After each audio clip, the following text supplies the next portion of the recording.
Note দিয়ে দিয়েছিলাম গত মেবি সেটার্ন, আমরা সেটার নিয়ে আলোচনা করছিলাম, গত ক্লাসে সেটার নিয়ে আলোচনা হয়েছিল। তো সেটা নিয়ে একটু দ্রুত আলোচনা করে দিই আবার, মোটামুটি, তাহলে আপনাদের জন্য আর একটু সুবিধা হবে। এই যে আমরা সুইসাইড করছি, মানে এই যে আমরা সুইসাইডের কথাগুলো বলছি, এই কথাগুলো অ্যাকচুয়ালি সেটানের সাথে রিলেটেড। দেখুন, রাহু, মঙ্গল, সেটার্ন বা এই ধরনের কেতু, চন্দ্র এগুলো না থাকলে কখনো আমরা এর আগে আমাকে প্রশ্ন করেছিলেন এই আপনার শ্বেতাজি, উনি বলেছেন যে আসলে দুটো সাইন রয়েছে, দুটো রাশি রয়েছে, একটা হচ্ছে তুলা রাশি, এই বাংলাদেশ তুলা রাশি, এবং আরেকটা হচ্ছে বৃষ রাশি। এই দুটো রাশি কিন্তু আমাদের সব সময় দড়ির সাথে রিলেটেড। অর্থাৎ দড়ি বলতে কিরকম, আমরা যে গলায় দড়িগুলো রয়েছে সেই দড়ি, এই দুটো দড়ির সাথে রিলেটেড। তার কারণটা কি? তার কারণটা হচ্ছে, আমরা জানি বৃষ রাশির হচ্ছে যে চিহ্ন, যে সাইন, সেই সাইনটা হচ্ছে একটা বৃষ, একটা ষাঁড়, যেই ষাঁড়ের গলায় একটা দড়ি লাগানো থাকে। ঠিক আছে? আচ্ছা, আর তুলা রাশির যে চিহ্ন, সেখানে আমরা দাঁড়িপাল্লা, দাঁড়িপাল্লা রয়েছে, যে দাঁড়িপাল্লা ঝুলে রয়েছে দড়ির উপরে বেজ করে। তো এই চিহ্নটাকে আমরা আসলে এতটাই চমৎকার, যে এক একটা চিহ্নকে যদি আমরা ডিকোড করতে পারি, প্রত্যেকটা নক্ষত্রের অনেকগুলো চিহ্ন রয়েছে, প্রত্যেকটা সাইন সিম্বল বা রাশির অনেকগুলো চিহ্ন রয়েছে। প্রত্যেকটা চিহ্নকে যদি আমরা ডিকোড করতে পারি, তাহলে সেখান থেকে অনেক তথ্য চলে আসবে। অনেক এখান থেকে স্যার অনেকগুলো প্রেডিকশন চলে আসছে, মানে হ্যাঁ, সাইন থেকেই। হ্যাঁ, সাইন থেকে অনেক প্রেডিকশন চলে আসে, অনেক সিম্বল থেকে অনেক তথ্য আমরা পেয়ে যাব। মানে আপনার ভেতরে সাবকনশিয়াস অনেক কিছু তৈরি হয়ে যাবে। তো সেই জন্য, যেমন আমরা এর আগে ওই যে আপনাদেরকে বলেছিলাম যে জামাকাল অ্যাস্ট্রোলজিতে মানে স্যার কিভাবে ঠিকানা বের করলেন, তো সেখানেও আমরা দেখেছি যে মানে রাশির যে কারকতা চিহ্ন থেকেই, সেখানে আমরা মকর রাশির চিহ্নের কথা বলেছিলাম। যে মকর রাশির চিহ্ন হচ্ছে একটা কুমিরের মতো দেখতে, এবং মাথাটা অনেকটাই হাতির মতো, কিন্তু তার বডিটা হচ্ছে সম্পূর্ণ কুমিরের মতো। ঠিক আছে? তো যাই হোক, আমি আঁকতে পারছি না তো। এই হচ্ছে মানে কুমিরের মতো বিশাল একটা লেজও থাকে। হ্যাঁ, এই হচ্ছে কুমিরের মতো। আর ধরেন না, মাথাটা হচ্ছে অনেকটাই হাতির মতো। ঠিক আছে, এরকম আর কি। তো এই যে এখানে ডিকোড করতে পারলেই আমরা অনেক কিছুই বুঝতে পারবো। তার কারণ হচ্ছে কি, আমরা জানি কুমির জল এবং স্থল দুই ভাবেই থাকে। এটি গঙ্গা দেবীর বাহন বলা হয়েছে এই মকরকে। গঙ্গা দেবীর বাহন যেরকম ঠিক সেরকম। তো এই গঙ্গা দেবী যখন চলেন, তো তিনি কুমির কি হয়, জলেও থাকে স্থলেও থাকে খালি। আর এটা যেহেতু কালপুরুষের মকর রাশি, মকর রাশি হচ্ছে শনির রাশি, যেটি কর্মকে বোঝায়, প্রফেশনকে বোঝায়, কাজকে বোঝায় খালি। আর শনি হচ্ছে মূলত, শনি যদি অবস্থান করে, এটা পরিশ্রম লব্ধ কোনো কাজ বুঝাবে, যে কাজটাতে প্রচুর শ্রম দিতে হয়। তাহলে এমন একটা কাজ যেখানে জলের ব্যবহার রয়েছে, আবার একইভাবে স্থলের ব্যবহার রয়েছে, অর্থাৎ জল প্লাস মাটি, মানে মাটি বলবো আমরা, স্থল বলতে মাটি, মাটি রয়েছে প্লাস পরিশ্রম রয়েছে। দেখুন, একটা চিহ্ন থেকে আমরা অনেক কিছু ক্লু পেয়ে যাই। সেই ক্লুটাকে যদি আপনি ডিকোড করতে পারেন, সেখান থেকে আপনি প্রেডিকশন করতে পারবেন। That's that's simple. এই বিষয়টির গভীরে আমরা কেউ প্রবেশ করি না, এটার গভীরে প্রবেশ করতে গেলেই আপনার কাছে ক্লিয়ার হয়ে যাবে। ঠিক আছে? তো যেমন ধরুন, আমাদের প্রথম যে নক্ষত্র, সেটি হচ্ছে অশ্বিনী নক্ষত্র, নক্ষত্র। এই অশ্বিনী নক্ষত্রের একটা চিহ্ন, বলেন তো সেই চিহ্নটা কি?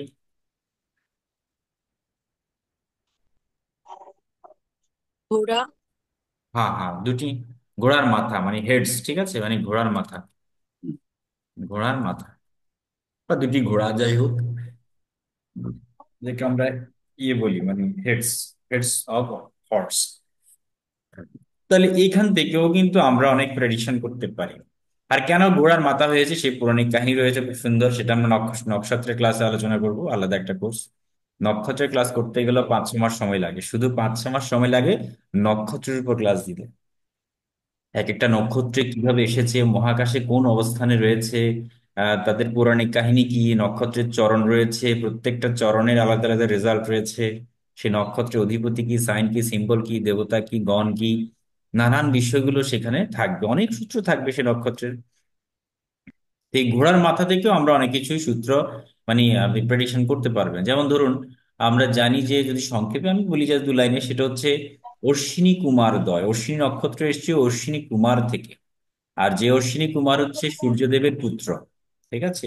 সূর্যদেবের সংজ্ঞার সাথে যখন তারা আহ, কি মানে ফিজিক্যালি মিট করেছিল, বনে গিয়ে অশ্বিনী রূপ ধারণ করেছিল মূলত তারা, ওই সময় তাদের দুটো সন্তান হয়েছে। সেই সন্তানই হচ্ছে অশ্বিনী কুমার দ্বয়, যাদের ঘোড়ার মাথা বলা হয়েছে, ঘোড়ার সাথে রিলেটেড এই জন্য। এবং এই অশ্বিনী কুমার ঘোড়া থেকে দেখুন, এখানে অনেক কাহিনী জানলেই, পৌরাণিক গল্প জানলে অনেক সময় অনেক কিছু প্রেডিকশন বেরিয়ে আসে। যে যার কারণে কারো যদি চন্দ্র যদি অশ্বিনী নক্ষত্রে থাকে, কারো যদি চতুর্থপতি অশ্বিনী নক্ষত্রে থাকে, কারো যদি দশমপতি অশ্বিনী নক্ষত্রে থাকে, তাহলে আলাদা আলাদা প্রেডিকশন তৈরি হবে। ধরলাম কারো দশমপতি এই অশ্বিনী নক্ষত্রে রয়েছে, তো দশম মানে কর্ম, পেশাকে বোঝাচ্ছে, ইন্ডিকেট করছে মূলত কর্মা। তাহলে অশ্বিনী হচ্ছে কিরকম? অশ্বিনীকে বলা হচ্ছে বৈদ্য, ডাক্তারদের রাজ চিকিৎসক, বা সরি দেব চিকিৎসক। তো স্বাভাবিকভাবে তার কর্ম বা প্রফেশনের সাথে মেডিকেল সায়েন্সে যাওয়ার একটা প্রবণতা তৈরি হবে, বা একটা চিকিৎসা দেওয়ার, একটা হিলিং দেওয়ার একটা প্রবণতা তৈরি হবে। ঠিক আছে। আবার অশ্বিনী ওর মানে ঘোড়ারা কি করে? ছুটে চলে, প্রচন্ড স্পিডে তারা ছুটে চলে। তাহলে কারো যদি এরকম আমাদের একাদশ ভাবে, বা এরকম দশম ভাবে, একাদশ দ্বাদশ ভাবে থাকে, তাহলে একাদশ ভাব থেকে আমরা কি দেখি? পায়ে হাঁটু দেখি, পা, কালপুরুষ চক্রের। তাহলে কারো এরকম থাকলে স্বাভাবিকভাবে তাদের গতিটা স্পিড হবে, দ্রুত হবে। কারো যদি দ্বিতীয় ভাব অর্থাৎ সেকেন্ড হাউস বা বৃষ রাশি এখানে থাকে, মানে অশ্বিনী নক্ষত্র থাকে ওই গতি আর কি, তাহলে তার মুখের কথা বলাটা দ্রুত হবে। তাহলে এই সবকিছু দ্রুততার সাথে রিলেটেড হচ্ছে অশ্বিনী নক্ষত্র, কারণ এটা ছুটে চলা একটা দেবতা, বা এরা ঘোড়া যেহেতু ছুটে চলে। হুম। এই যে নানান বিষয়গুলো না, শুধুমাত্র একটা শব্দকে, শুধুমাত্র একটা চিহ্নকে আপনি ডিকোড করলে আপনি মানে হাজার হাজার প্রেডিকশন করতে পারবেন, এবং আপনার প্রেডিকশনটা নিখুঁত হবে।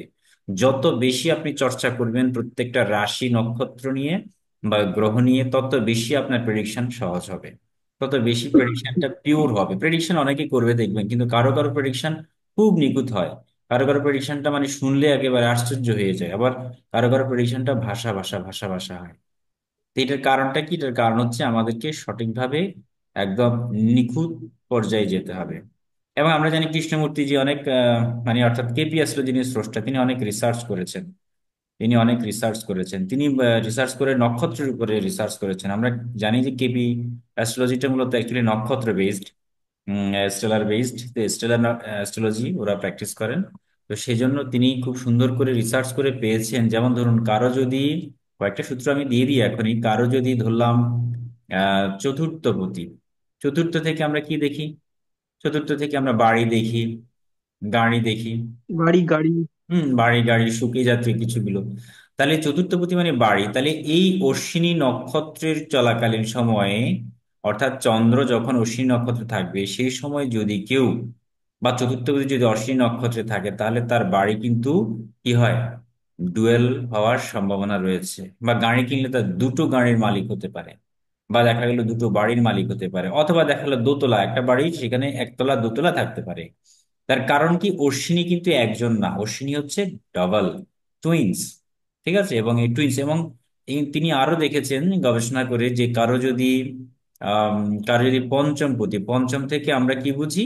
সন্তান বিচার করে থাকি। ঠিক আছে। পঞ্চম থেকে আমরা আহ মানে এটাকে হাউস অফ বয় গার্লস বা চিলড্রেন এগুলো বলে থাকি। তাহলে পঞ্চম পতি যদি কারো এরকম অশ্বিনী নক্ষত্রে থাকে, সেক্ষেত্রে তার টুইন্স হওয়ার একটা পসিবিলিটি বেড়ে যায়। তো আমি বলছি না যে হবেই হবে, এমনটা না, তবে হওয়ার সম্ভাবনা বেশি থাকে, কারণ সেক্ষেত্রে তিনি হচ্ছে একটা টুইন্স নক্ষত্র আর কি। তো এই কারণে অন্যান্য সূত্র দেখতে হবে, আগে সন্তান যোগ আছে কিনা সেটাও দেখতে হবে, সার্বিক বিচার করতে হবে অবশ্যই। তবে বেসিক প্রেডিকশনে আমরা সেটা মনে রাখবো যে অশ্বিনী কুমার নক্ষত্রে থাকার অর্থ হলো ডাবল ডাবল ডাবল ডাবল থাকা। আচ্ছা, আরেকটি বিষয় হচ্ছে অশ্বিনী নক্ষত্র ঘোড়াগুলো না ছুটে চলা জিনিস, কোথাও গণ্ডির মধ্যে তাকে আবদ্ধ করা যায় না। এবং এই অশ্বিনী নক্ষত্রের অধিপতিকে বলুন তো? কেতু, তাই তো? তাহলে অশ্বিনী নক্ষত্রের অধিপতি বলছেন তো হচ্ছে কেতু। কেতু। তো এই কেতু হচ্ছে সব সময় স্বাধীন, নিজেকে ফ্রিডম রাখতে পছন্দ করে। ঠিক আছে। নিজেকে একটা স্বাধীন পেশার দিকে নিয়ে যায়। সে কখনো একটা লিমিটেড চাকরি, যেখানে মানে কি করতে হয়, যেখানে কারো আন্ডারে চাকরি করতে হয়, এই জিনিসটা সে লাইক করে না। কারো আন্ডারে থাকাটা পছন্দ করে না কেতু। তো এই কারণে অশ্বিনী নক্ষত্রে যদি কারো মানে প্রফেশন অর্থাৎ দশমপতি অবস্থান করে, তো সেক্ষেত্রে দেখবেন যে ওই ধরনের ব্যক্তিরা চাকরির চেয়েও বিজনেসের দিকে এগিয়ে যায়। মানে ধরা বাঁধা একটা জব করার পেছনে তাদের খুবই কি একটা ভালো লাগে না। এই যে নানা প্রেডিকশন গুলো করে যাচ্ছেন, এই সব প্রেডিকশন দেখবেন যে এক একটা নক্ষত্র রাশি গ্রহ থেকে বেরিয়ে আসবে। তো আমরা সেই বিষয়টা শিখছি, যাই হোক। তো আমরা এতক্ষণ অনেক কিছু জানলাম, এবার আমাদের মূল কথায় আবার ফিরে আসি। একটা উদাহরণ দিলাম আর কি, যে মানে কত ভাবে কত কিছু শেখা যায় আমাদের। আমরা না জ্যোতিষের একদম এখনো প্রাইমারি লেভেলে আছি, প্রাইমারি। আমার কাছে মনে হয় আমি নিজেই প্রাইমারি লেভেলে আছি। এত বিস্তৃত একটা সাবজেক্ট, যে সাবজেক্টের আসলে পরিমাপ করাটা খুব টাফ, কি লেভেলে যে আছে। হ্যাঁ, ঠিক স্যার, সমুদ্রের তো পরিমাপ করা হ্যাঁ, যায় হ্যাঁ, না একদম তেমন। সমুদ্রের মতো। এটার কোনো শেষ নেই। তো যাই হোক, তাহলে দড়ির সাথে রিলেটেড কোন সাইন গুলো? তুলা রাশি এবং বৃষ রাশি। হুম, হুম, আচ্ছা, তুলা রাশি হচ্ছে আমাদের কালপুরুষের সপ্তম রাশি, আর বৃষ রাশি হচ্ছে আমাদের সেকেন্ড হাউস, দ্বিতীয় রাশি। দ্বিতীয়। এবং উভয়ের অধিপতিকে তুলা রাশি বা বৃষ রাশি যাই বলুন না কেন, শুক্র। উভয়ের অধিপতি হচ্ছে শুক্র। শুক্র। তাহলে দেখুন আমাদের, আপনারা নিজেরাই বলুন, আমাদের যে আত্মহত্যা, আমরা যে আত্মহত্যা করি বা গলায় দড়ি দিই, ঠিক আছে, গলায় দড়ি, এগুলো সবচেয়ে বেশি কোন ক্ষেত্রে দেওয়া হয় আপনারা নিজেরা বলুন তো। রিলেশন স্যার, লাভ রিলেশন। Very good. মানে লাভ রিলেশন, বা আমরা বলতে পারি রিলেশন সংক্রান্ত বিষয়ে, যেখানে আবেগটা প্রচন্ড ভাবে জড়িয়ে থাকে, তাই তো? হ্যাঁ, যেখানে আবেগটা প্রচন্ড ভাবে জড়িয়ে থাকে, আবেগ না থাকলে হয় না। দেখুন, আবেগ থাকতে হবে, রিলেশন মানে হচ্ছে আবেগ, রিলেশন যে কোনো রিলেশন হতে পারে, স্বাভাবিক। তবে কেউ কি বলেছে যে আমার অর্থের জন্য আমি গলায় দড়ি দিয়েছি, টাকা পয়সার জন্য না, এমনটা খুব একটা দেখা যায় না। আপনি যদি পত্রিকা পড়েন, যদি সুইসাইডের কেস স্টাডি করেন, বেশিরভাগই দেখবেন মানে পার্সোনাল রিলেশন, ব্যক্তিগত রিলেশন। আর এই ব্যক্তিগত রিলেশনের যে কারক গ্রহ, মানে যে সম্পর্কের কারক গ্রহ, আবেগের কারক গ্রহ, কল্পনার কারক গ্রহ, সেই হচ্ছে শুক্র। দেখবেন এই শুক্র হচ্ছে আমাদের ভিতরে, আমরা জানি সৌন্দর্যের কারক হচ্ছে শুক্র। সৌন্দর্য থেকে আগে প্রেম হয়, সরি প্রেম না, মানে ভালো লাগা হয়। তো একটা ছেলে একটা মেয়েকে পছন্দ করলো, আগে তো দেখতে হবে তাকে। সে দেখছে, তার ফিজিক্যালি ভালো লেগেছে, এটা হলো তাকে ফার্স্ট ইমপ্রেশন। এরপর ভালো লাগার পরে যখন সে তার সাথে কথা বললো, নিয়মিত কন্ট্যাক্ট করলো, যোগাযোগ করলো, কমিউনিকেশন বাড়ালো, তখন ভালো থেকে ভালোবাসায় রূপান্তরিত হয়। এরপর তারা প্রেম নিবেদন করেন, শুক্রবারই প্রেমও কিন্তু। হ্যাঁ, শুক্রবারই প্রেম, ভালোবাসা, স্বাচ্ছন্দ্য বোধ, হ্যাঁ, শয্যা সুখ, যে কোনো হ্যাপিনেস, সবকিছু কিন্তু এই ভেনাসকে ইন্ডিকেট করে। তো সুতরাং ভেনাস হচ্ছে আমাদের তুলা এবং বৃষ রাশি, এবং এটা সপ্তম। তুলা হচ্ছে আমাদের সেভেন্থ হাউস। সেভেন থেকে সকল প্রকারের রিলেশন গুলোকে আমরা ইন্ডিকেট করি, পার্টনারশিপ, হ্যাঁ, পার্টনারশিপ। রিলেশন। আর সপ্তম হচ্ছে আমাদের স্ত্রীকে বোঝায়, সপ্তম রাশি মানে হচ্ছে আমাদের, যেটাকে আমরা পতি জায়া বা পতি ভাব বলি আর কি। তো সেখান থেকে আমরা স্বাভাবিকভাবে হাজবেন্ড ওয়াইফকে ইন্ডিকেট করি, বা যে কোনো পার্টনারশিপ, যে কোনো রিলেশনশিপ, এগুলো থেকে কিন্তু এই ধরনের ঘটনাগুলো ঘটে। আবার তুলা রাশি, বৃষ রাশি হচ্ছে সেকেন্ড হাউস। সেকেন্ডকে আমরা বলি মূলত আত্মীয় বর্গ, নতুন আত্মীয়তা, অর্থাৎ বিবাহের মাধ্যমে বা ভালোবাসার সম্পর্কের মাধ্যমে যে নতুন একটা সদস্য আপনার পরিবারে যুক্ত হয়, সেইটা দেখার জন্য আমাদেরকে সেকেন্ড হাউস দেখতে হয় বা সেকেন্ড রাশি দেখতে হয়, কালপুরুষ চক্রের সপ্তম এবং দ্বিতীয়। এবং এই দুইটাই কিন্তু মারক ভাব, দ্বিতীয়কে বলা হচ্ছে মারক, আর সপ্তমকে বলা হয় বাধক। এটি যেমন সম্পর্কও দেয়, এটি একইভাবে আমাদেরকে আনন্দ বিনোদন সবকিছু দেয় অবশ্যই। আবার একইভাবে এটি আমাদেরকে মারক এবং আমাদেরকে আবার ওই নানান রকমের বাধাটাও দেয়। তো সেই জন্য দেখুন কতটা রিলেটেড, দেখুন তুলা রাশি বৃষের সাথে সাথে আমাদের দড়ি সম্পর্ক, আর দড়ি থেকে আত্মহত্যা, গলায় দড়ি।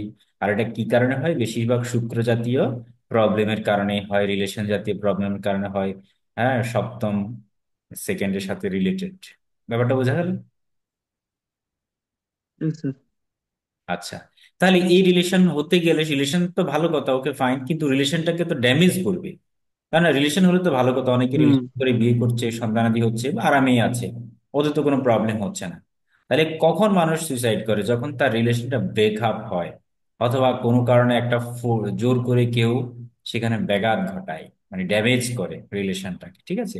তো সেই রিলেশনটাকে ড্যামেজ করার জন্য কিছু প্ল্যানেট রয়েছে। সেই প্ল্যানেটগুলোর মধ্যে প্রথমত রয়েছে স্যাটার্ন, শনি রয়েছে, রাহু রয়েছে, মঙ্গল রয়েছে। আচ্ছা, আর এই বলেছি। সবকিছু কাকে, সবকিছু মধ্যে যিনি প্রধান হয়ে রয়েছে তা হলো চন্দ্র। দেখবে তার কারণ কি? কারণ চন্দ্র হচ্ছে মূলত মন, মানসিকতা, ঠিক আছে?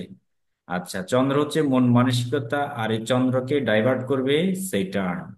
তাহলে শনি চন্দ্রের কানেকশন বা রাহু চন্দ্রের কানেকশন, এর সাথে শুক্র থাকতে হবে অবশ্যই। তাহলে কি এর সাথে কানেকশন থাকবে, এবং সেই সাথে বৃষ বা তুলা রাশি কানেকশন থাকবে, কিংবা 7th হাউস বা 2nd হাউস। তাহলে এরকম বিষয়গুলো থাকলেই তবেই আমরা বলতে পারি তাদের মধ্যে ডিপ্রেশন আসে। যেমন কথার কথা, শনিচন্দ্র কানেকশন, এটাকে আমরা বিষ যোগ বলে থাকি। ডিপ্রেশন, বিষ যোগ মানে তার মধ্যে হতাশা চলে আসে, প্রচন্ড হতাশা, কষ্ট। রাহু যদি শনি যুক্ত তো হয় সেটা এটাকে আরো বাড়িয়ে দেবে, বাড়িয়ে দিয়ে কোথায় সাহস শনি দেবে। তো এমনি দুঃখ। হ্যাঁ, হ্যাঁ, শনি তো দুঃখ, চন্দ্র হচ্ছে মন।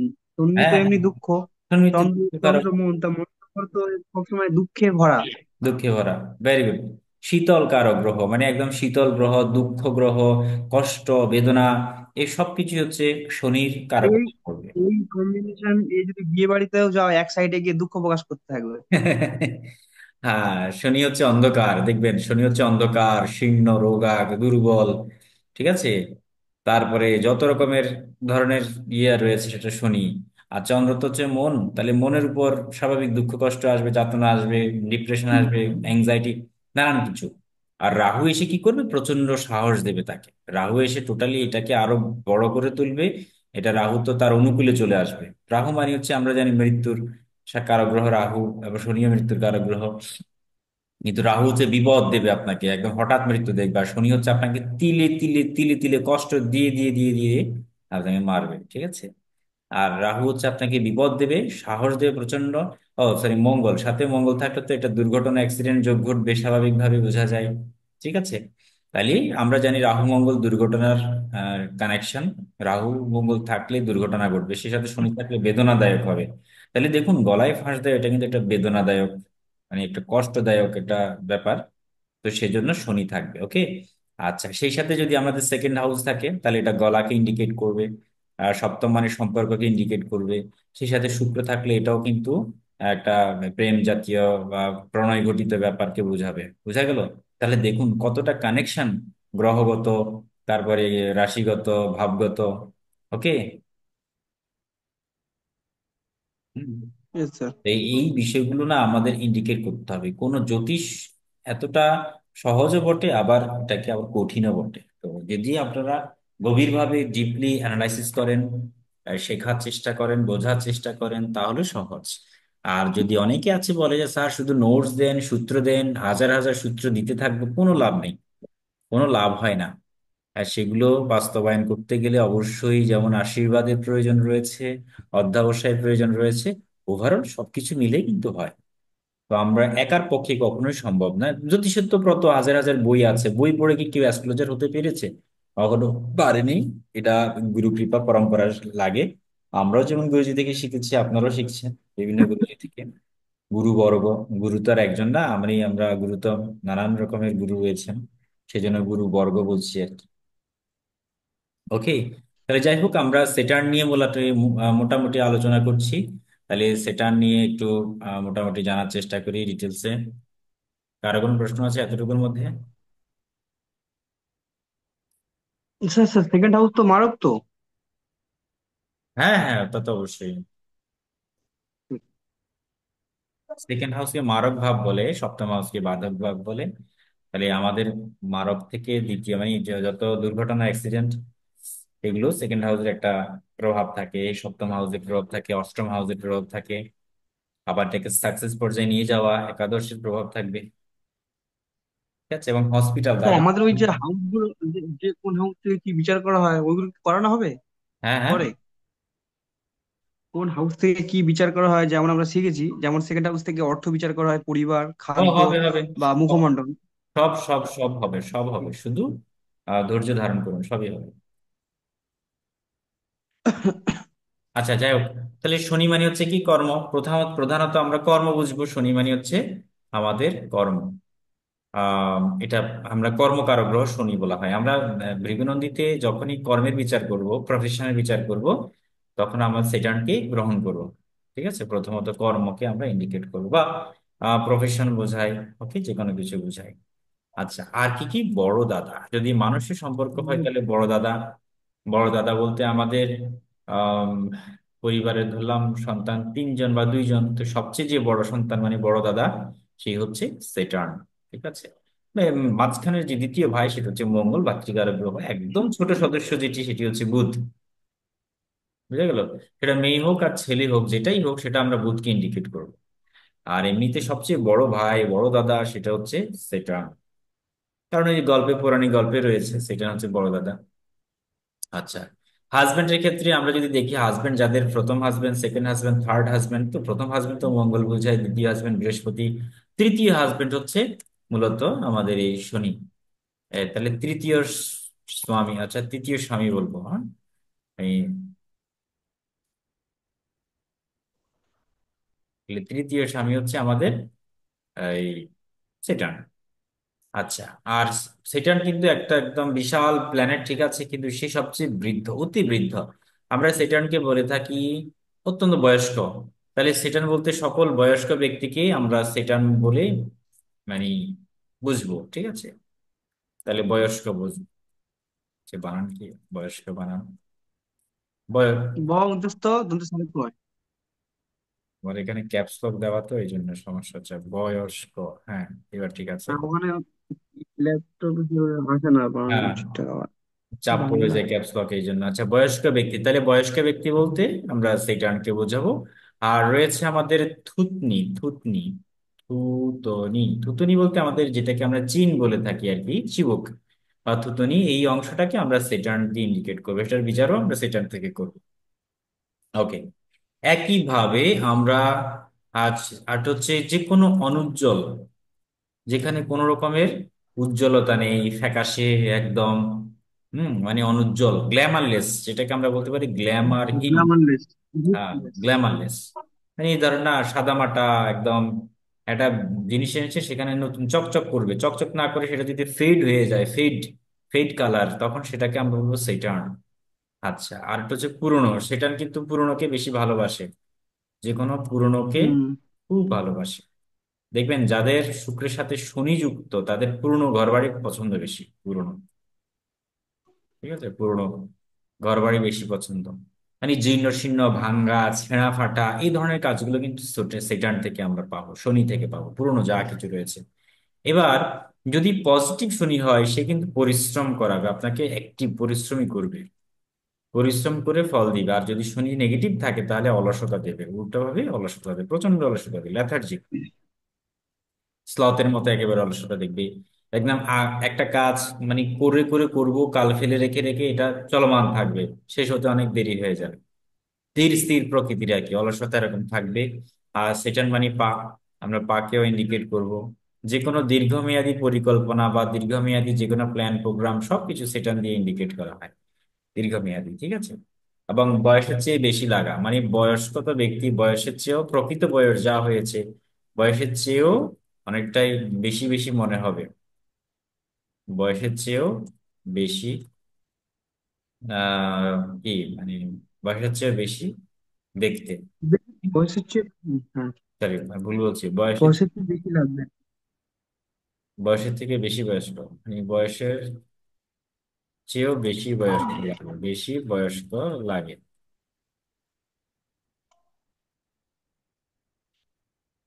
এই বয়স্ক, হ্যাঁ, ঠিক। আচ্ছা, সেটা আপনি বুঝতে পারছেন? আপনি তো কোনো প্রশ্ন মানে কোনো রেসপন্স করছেন না। হ্যাঁ স্যার, বুঝতে পারছি। আচ্ছা আচ্ছা, ভালো, বেশ বেশ ভালো, বেশ ভালো লাগছে। বয়সের চেয়েও তাহলে বেশি বয়স্ক লাগা, বয়সে বানান ভুলে হয়েছে, আচ্ছা বুঝে নেবেন আর কি। তো আর আর কি কি কি, যেমন ধরেন ময়লা, ময়লা, ঠিক আছে, মানে নোংরা ময়লা বা যাই হোক, আমরা এরকম কিছু বুঝি, কারণ শনি সবসময় নোংরা ময়লা এগুলো পছন্দ করে, মলিন প্রকৃতির। আমাদের চেহারা মলিন হয়ে যায়, ফেড হয়ে যায়, সবকিছু সেটাকে বোঝাবে। শুষ্ক প্রকৃতির, কারণ একেবারে মুখটা শুষ্ক হয়ে গেছে, সেই ক্ষেত্রে আমরা সেটানকে বুঝি। আচ্ছা, এরকম আর কি কি হতে পারে আমাদের যে কারকতাগুলো রয়েছে?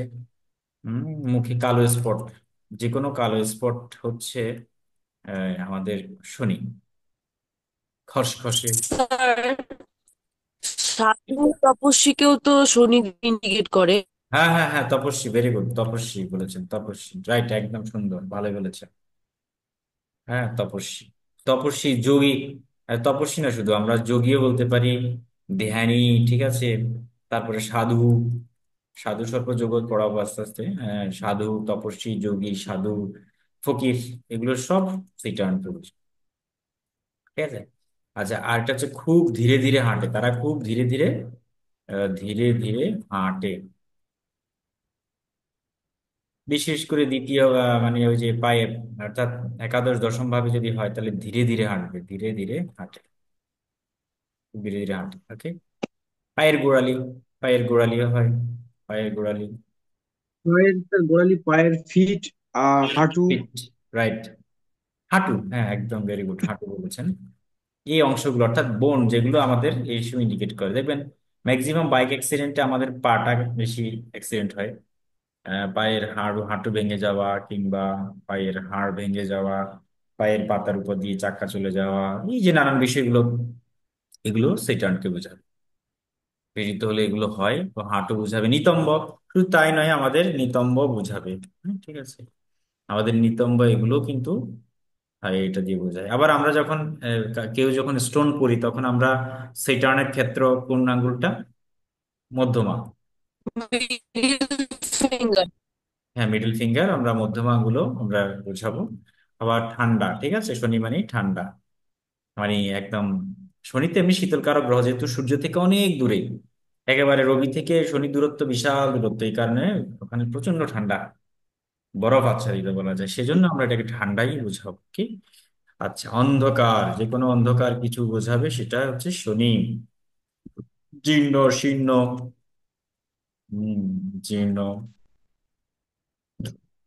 জীর্ণ শীর্ণ, যা কিছু বোঝাবে সবকিছুই শনি।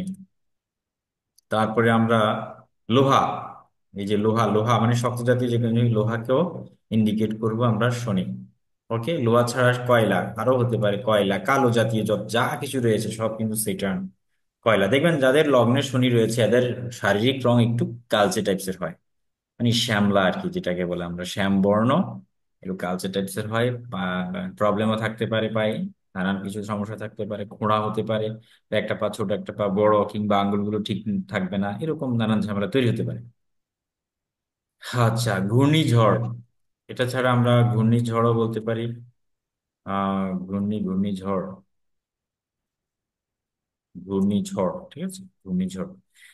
আচ্ছা, সেই সাথে তেলের খনি, শনি মানে যে খনিজ, বিশেষ করে তেলের খনি বোঝাবে সেইটা। যেমন কারো অর্থ কোত্থেকে আসবে সেই সোর্সটা বের করার জন্য আমরা তেলের খনি অনেক সময় ফাইন্ড আউট করতে গেলে শনির কানেকশন থাকতে হয়, নতুবা আসলে হয় না। তেলের খনি হয়। ও আরেকটা ইম্পর্টেন্ট জিনিস, সেটা হচ্ছে কম বেতনে, মানে কি বলা যায়, চাকরিজীবী যারা খুব লো পেলে, যেটা লো পেড স্যালারি বা job, sorry, low paid job যেটাকে বলে, সেই যে কর্মী, তাহলে কম বেতনের কর্মী, কর্মী আমরা লিখতে পারি কম বেতনের কর্মী। এই হচ্ছে সেটার্ন ক্ষেত্র, লেবার শ্রেণী আর কি, যাকে বলে লেবার, এক কথায় আমরা লেবার বলতে পারি। আচ্ছা, আর হলো ডাস্টবিন। ডাস্টবিন মানে হচ্ছে যেখানে ময়লা আবর্জনা ফেলা হয় তাকে বলা হয় ডাস্টবিন। আচ্ছা, এখানে একটা রেমেডি বলে দিই। যেমন কারো ধরলাম সেটান খারাপ, এখন আপনি চাচ্ছেন সেটানকে আমি একটু শুভ করতে চাচ্ছি, বা সেটানকে একটু রেমেডি দিতে চাচ্ছি, তো সেক্ষেত্রে এমন একটা ব্যাপার রয়েছে, এটা রাহুর ক্ষেত্রে ঘটে। রাহু বৎ শনি, স্বাভাবিকভাবে শনি বৎ রাহু, আমরা বলেছিলাম রাহু শনি মতে আচরণ করে। আবার কেতু কুজবত, অর্থাৎ কেতু মঙ্গলের মতো কাজ করে। তো যাই হোক, এখন যদি আপনি সপ্তাহে একদিন ময়লা পরিষ্কার করেন, যেমন ডাস্টবিন পরিষ্কার করলেন বা ডাস্টবিনে ময়লা ফেললেন, বা আপনার ভেতরে যে কমেট রয়েছে অর্থাৎ বাথরুমটা আপনি একটু ঠিক করলেন, ঘষে মেজে চকচক করলেন, বা কমেটটা পরিষ্কার করলেন, অর্থাৎ নোংরা যে কাজগুলো, যেগুলোকে আমরা অস্পৃশ্য কাজ বলি, সেই কাজগুলো যদি আপনি করেন ভৃত্যের মতো, হ্যাঁ, অর্থাৎ চাকরের মতো, কিংবা আহ এই লেবারদের মতো করে যদি একটু করেন, তাহলে আপনার ক্ষেত্রে সেটার্ন ভালো হয়ে যাবে। না, আপনি কোনো কারণে সেটান পীড়িত হয়ে আছে, তাহলে সেটা সেটান ভালো হয়ে যাবে, অর্থাৎ সেটানে একটা আশীর্বাদ পাবেন। কারণ শনি আশীর্বাদ তাদেরকেই দেয় যারা একটু পরিশ্রমী, ঠিক আছে, এবং যারা গরিবদেরকে ভালোবাসে। কারণ শনি মানি তো একেবারে চণ্ডাল, তো চণ্ডাল শ্রেণীর মানুষ গিয়ে শনি প্রচন্ড প্রিয়। তো সে কারণে আপনি যদি কোনো গরিব দুঃখীকে, হ্যাঁ, রাস্তাঘাটে যারা থাকে আর কি, যারা ওই যে মানে স্ট্রিট চাইল্ড বলি, অথবা পথ শিশু বা আশ্রয়হীন গরিব দুঃখীদেরকে যদি আপনি কোনো সাহায্য করেন, তাদেরকে যদি একবেলা খাওয়ান, বা তাদেরকে যদি তেল দান করেন, বা কালো জাতীয় কোনো কাপড় চোপড় যদি দেন, বা লোহা, মানে এরকম কিছু, সেক্ষেত্রে অবশ্যই সেটা নিয়ে আশীর্বাদ